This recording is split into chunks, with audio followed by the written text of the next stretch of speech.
welcome or welcome back. I'm Beth and I'm excited to finally talk about my favorite books from 2024 with you.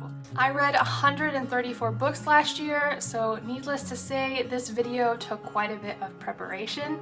I had to go back over my reviews from last year and whittle down a list of about 25 books to 10, plus some honorable mentions. There are 3 books that I feel have been buzzed about this year. I don't want to waste your time on books that you may have already heard about, so I'm going to briefly mention these and then move on to my top 10. These are really good, they just are not in my top 10. The first is Foster by Claire Keegan. You may have heard about this novella, which is the tiniest book that I read in 2024 at just 89 pages. This is a short story set in rural Ireland, and it captures a brief moment, but it's full of concern and comfort. A small girl who lives in a loud house with lots of siblings is sent away for a short period of time to live with foster parents. During her stay with this older couple, the girl gets to experience the care and concern that has been kind of dosed out to her in small amounts in her large family. And the farming couple that she stays with also get to share in the love and affection that they have for a child that has been blocked through grief in their past. This book was tiny but very impactful and a great intro to Claire Keegan's writing. My next honorable mention is Just for the Summer by Abby Jimenez. This is the third and final book in the Part of Your World romance series. Last year, when I was feeling stressed or like I just needed to read a silly little book, that's the genre that I turned to, and most often I read from Abby Jimenez. For much of his dating history, 29-year-old Justin has been fated to be the last breakup. He's the last guy a girl dates before she finds her soulmate. He wonders if anyone else has this similar problem, and so he creates a thread on Reddit under the Am I the thread. 28-year-old Emma also has this problem, and she DMs Justin. They propose a plan. They should fake date each other until they cancel out the curse. Surely the next person that they date will be their soulmate. Emma and her roommate both work as travel nurses, so they have the flexibility to rent a small cottage on an island on Lake Minnetonka, so Emma can make this fake dating thing work with Justin just for the summer, of course. If you like romance, humor, and a little bit of family drama, try Abby Jimenez. I read a lot of serious and important books this year, but this one just made me laugh. I made myself pick just one entry in the realm of the Elderlings to represent my time in the series, and for that I chose Fool's Assassin. I sobbed when I finished the last book of this series. That's how much of a journey the series took me on and how close I felt to the characters. But I picked this particular book to represent my favorite because I love the introduction of a new character that we get in this book. There's just a mysterious and special arrival in this story. This just felt like the last cozy refuge we had before we were thrown back into the epic peril of the main quest, and I loved my time with it. Now we're gonna jump into my top 10. Most of these I still have on my shelf, thankfully. A few I borrowed as library books, and I will have a graphic of the cover if I do not own the book. Otherwise, I will hold it up for you.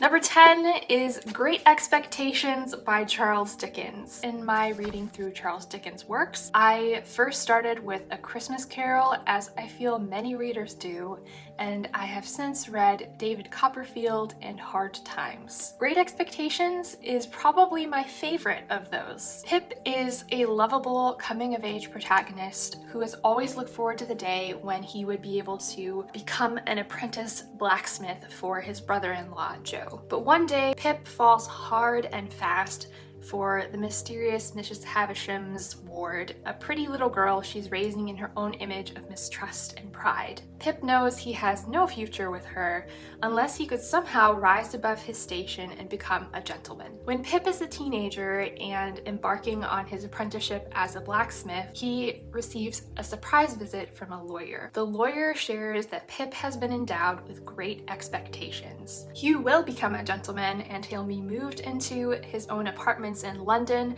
and educated for his new life. This book has so much to say about valuing what is good and the short-lived nature of wealth and the temporariness of social standing. Even though this book has been around for several hundred years, I was still surprised by the turns the plot took, and I think you should read it. Number 9 is The Spell Shop by Sarah Beth Durst. You know those books that you open and it just awakens that feeling you had when you were first starting to read? I got happily tucked into this little fantasy tale, and when I wasn't reading it, I was looking forward to picking it up again. When the destructive force of a revolution arrives at the great library of Elysium and the building is set aflame, librarian Keela and her spider plant companion Kaz grab all the spell books they can carry and travel to the safest place she can think of, her childhood home on a little island. Her new neighbors are eager to help her feel welcome, but Keela is initially gruff and defensive because of everything she's been through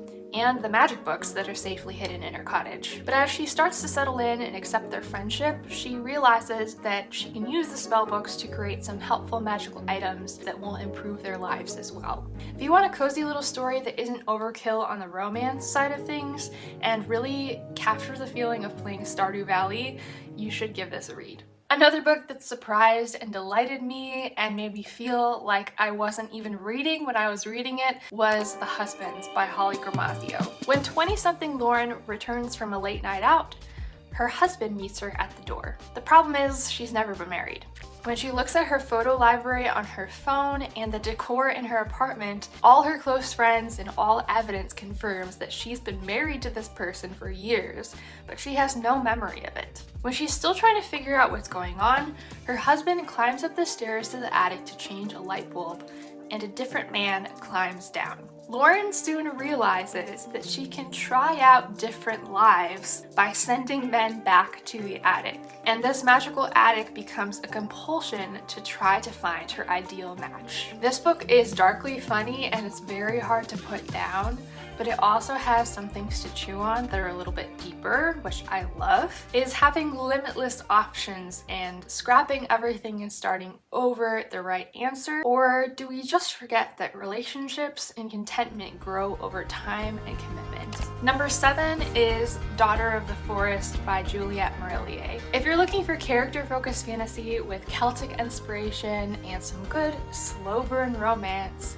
you should try Juliette Marillier. This book is the first in a series, and it's a retelling of the fairy tale Six Swans. Sorcia is the 7th child and daughter of Lord Colum of Seven Waters, and her mother died when her youngest brother was born. She grows up surrounded by 6 brothers who love and look after her. Her widower father becomes bewitched by a sorceress, and her brothers are cursed to a fate worse than death. Sorcia is the only one who can break the curse, but she has to do so at a terrible cost. This book has adventure, magic, love between siblings, and some very descriptive settings in nature that will make it hard for you to leave. I have since read the other 2 books in this trilogy, but this one is still my favorite. Outside of the realm of the Elderlings, I don't think I've agonized for a main character so much as I have for Sorcia in this book. Number 6 is The Other Bennet Sister by Janice Hadlow. I feel like I've talked about it so much, but it's possible that it only came up in maybe 1 or 2 videos last year. It gives you the perspective of the overlooked younger sister, Mary Bennet. Mary has always felt lesser than in her odd little family,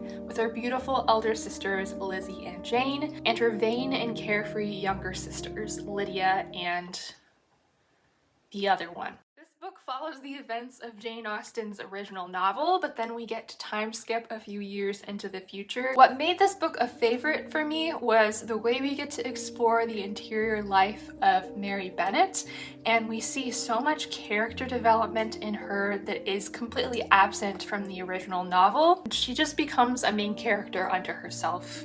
She learns about good and bad marriages, she wrestles with the drama of how people view her, and rises above her cramped circumstances. What makes this novel so delightful is the way that Janice Hadlow captured Jane Austen's writing style. The prose is very familiar and comforting, and I enjoyed the Easter eggs within the story that reference other Austen novels. If you like Pride and Prejudice, you need to read this book. Number 5 is I Captured the Castle by Dodie Smith. This is a classic and I think I've heard about it. I've seen many different editions over the years, but last year was the first time that I read for myself. This is historical fiction set in 1934, and we're reading the diaries of 17-year-old Cassandra as she lives with her eccentric little family in the remnants of a castle in the English countryside. Her father was a one-hit author who keeps a schedule of writing hours in the tower of the castle every day, but he hasn't managed to complete anything worth publishing in some time. He's focused mostly on crossword puzzles, and the family budget is starting to look a little thin. Part of the delight of this book is meeting the different characters in Cassandra's family and figuring out their dynamics with one another, so I'm not going to spoil that for you, but we also get the fun of seeing what happens when some strangers move in to their estate that surveys the castle. I have 2 brothers, so I don't fully understand what it is to have a sister-sister relationship, but this book does capture some of the shared comfort and competition that I feel exists in that type of relationship. This book is surprising, funny, heartwarming, and really solid coming-of-age novel that I wish I'd read sooner. Number 4 is The Blue Castle by L.M. Montgomery. This is a lovely standalone novel from the author of the Anne series, and in this story we're following Valency, who is 29 years old, and she's living at home with her ailing aunts and uncles and mother, who are all kind of oppressively set in their routines. They're cynical, they complain a lot. Valency is worried about what her future is going to look like as a bitter old woman. But one day, Valency visits the doctor for a regular complaint, and she receives an unexpected medical diagnosis. She decides she's done letting others dictate how she lives out her days, and she starts to act very impulsively. She doesn't act out in selfish ways though. She just decides that she's going to give others the second chance that her family wouldn't offer them. Along the way, she discovers the beauty of friendship, happiness, and love. This is a wonderful little book. I love our early 30s main character, and reading it feels like sitting by a hot fire on a cold day with a mug of hot chocolate. We're down to the final 3, and number 3 is Mothership by Francesca Segal. This is a powerful little memoir that I read in a couple of days. There are some points where it feels very suspenseful, almost like a thriller, but her writing style is also very poetic, so it kind of slows down what's happening. You almost are seeing it in slow-mo. This is nonfiction. This is told from Francesca's perspective. She gave birth to twins 10 weeks prematurely, and this book documents her experience living in the in-between of whether they were going to come home or if they were going to survive. During that time, she was visiting them in the neonatal intensive unit. If you're craving a book that has the opposite of mom competition, this is a great one to pick up. It's female friendship at the deepest and most basic survival level. Francesca finds camaraderie with the other mothers in the unit as they support each other on the way to an unknown destination. I remember reading this book fairly quickly, but it's definitely one that you're going to want to highlight and ponder. My number 2 book is another memoir, and that is Know My Name by Chanel Biller. This one is a must-read.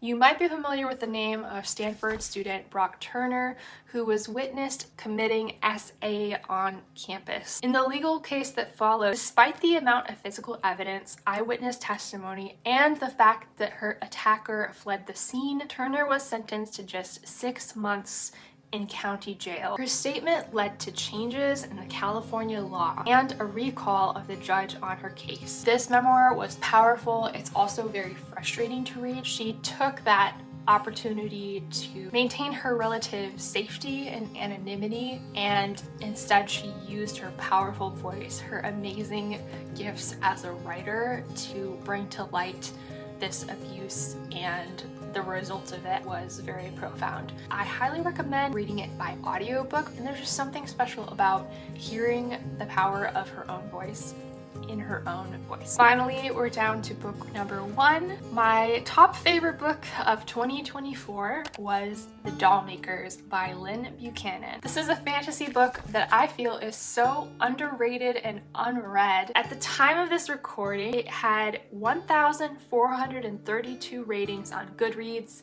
and only 377 on Storygraph. I hope that that's gonna go up just a little bit. In the country of one, doll makers are licensed to make guard dolls or artisan dolls. And Shane has completed her training as an apprentice and is ready to take her licensing test. For years, Shane has been honing her craft at making beautiful and strong guard dolls to defend people from the Shad, the destructive monsters that killed her family when she was young. Unfortunately for her, at her test, she's given the license of an artisan, which is the opposite of a guard doll maker. Shane is very strong and very stubborn, and she is not willing to accept this. After her outburst, her mentor sends her on an assignment to meet with another doll maker in the remote village of Webb. He hopes that the other doll maker will be able to give Shane some perspective and direction for her future path, and ultimately tame her temper just a little bit. But Shane has a plan to use the situation to her own advantage. She will bring her dolls to this other village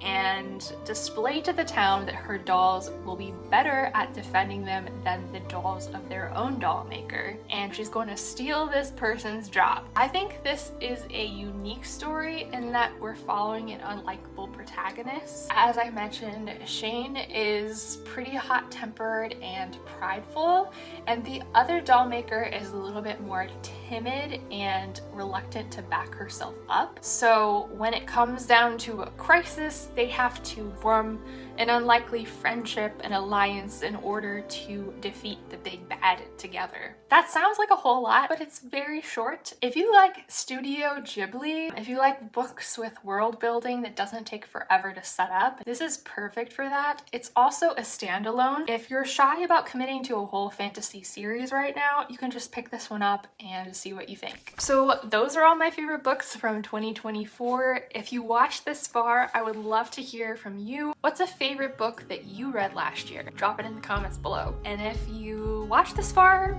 and you don't know what to comment, maybe you hate picking favorite books, go ahead and comment below with a star emoji. If you like this video, give it a thumbs up.